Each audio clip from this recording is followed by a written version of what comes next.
Some places feel like it's straight out of a postcard. Soft pink sand, clear turquoise waters, and the beautiful villages. This is Lombok's Pink Beach, and getting there, that's an adventure in itself. In this video, we're taking you through our one-day itinerary to Pink Beach in Lombok. Where to go, what to do, and the little surprises along the way. Let's go! So our journey actually started from Manchester. For those of you who are new here, we're two doctors based in the UK. I'm Melvin. And I'm Melissa. And we are Melsquare. So we flew from Manchester to Kuala Lumpur, where the rest of our family are. And before that, we actually had access to the lounge for free. So if you are interested, check out our link below for the American Express Gold Card, where you get extra perks such as some free points, extra delivery cashback, as well as thirdly, free access to airports, especially if you travel a lot. Anyway, so coming back, we then flew from Kuala Lumpur all the way to Lombok, which was just a direct 3-hour flight. Alternatively, if you're staying in Bali, you can take a ferry directly to the next island, Lombok. There, we stayed in Kuta. And from Kuta, it is a 1.5-hour drive to the Pink Beach Harbour. So there are two ways that you can actually do this. The first is to rent a motorbike, which is actually the cheapest and the most common way. And the second is to rent a private driver. So for us, because we had a total of 9 people, that was just much more convenient and actually worked out cheaper as well. So once we reached the harbour, we actually got to collect our snorkeling gear. So this involved snorkeling masks, flippers, as well as life jackets from the harbour itself. Okay, we're gonna ride the boat now, let's go! And then one surprising thing that we noted when we arrived to the harbour was that surprisingly, the harbour wasn't very clean. It was strewn with a little bit of garbage, and this is a stark contrast to the expectations that you would have for the islands. And don't get me wrong, the islands were absolutely beautiful and free of trash. It was just the harbour that was a little bit dirty, but this just goes to show how important it is to keep our environment clean so that we as tourists and the locals can enjoy it for a long time to come. Now, the first stop before heading to the Pink Beach itself, we actually stopped on a floating lobster farm. It was built on stilts. And we got to see different types of lobsters. So there are actually quite a few species, including the passe, which means sand, batik, which is a type of clothing pattern, and then also the mutiara type of lobster, which is the biggest and apparently the sweetest lobster. And mutiara means pearl.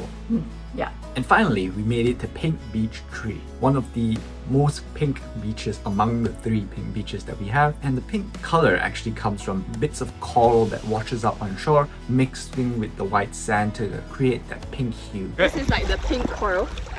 And ooh, this is nice, yeah. So basically this gets crushed and then that's what makes the sand look pink. Oh, this is a pink coral? Yeah. Cool. Is it actually pink coral or is it like something growing on the coral? It is pink coral.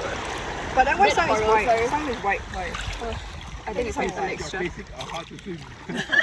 It wasn't as pink as you'd expect as the ones in Komodo Island, but nonetheless, it was still a beautiful scenery, and we got to snorkel in the turquoise and cooling water underneath the warm breeze and sun, and that was absolutely perfect. Next, we headed to a spot for snorkeling, and here we saw tons of colourful fish. And the water was so clear, it was just a perfect dip, especially in the scorching heat. So we saw lots of fish, and even in low tide, the beaches actually become sandbar, so that's a really cool fact. And for lunch, we stopped at Pink Beach 1, which is actually the biggest of all 3 pink beaches. And this was a little bit crowded, but mainly with local people instead of tourists. And here we had a spread of different types of food. And the highlight was actually grilled fresh fish, which our boat driver actually grilled right behind the restaurant. So it was delicious after a long day of swimming and snorkeling. This is crab curry. Yeah. Squid, fried squid, crab curry. Prawns. Tofu.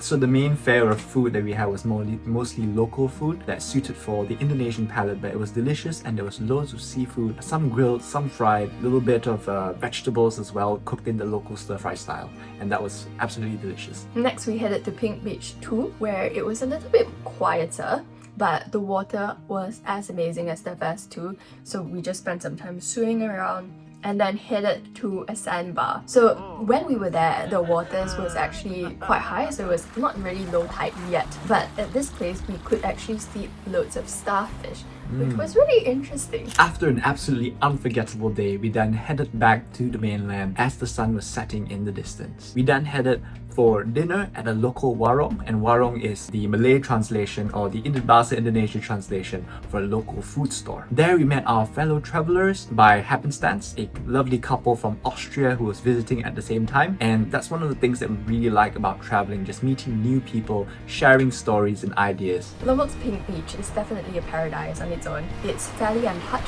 beautiful, and has a local flair. If you enjoyed this video and like to visit unique places, do check out this video where we explore the tulip farms in Holland. And do remember to like and subscribe as we uncover different parts of Lombok in the next few videos, including learning to surf for the very first time. Stay tuned and see you on the next adventure. Bye! Bye.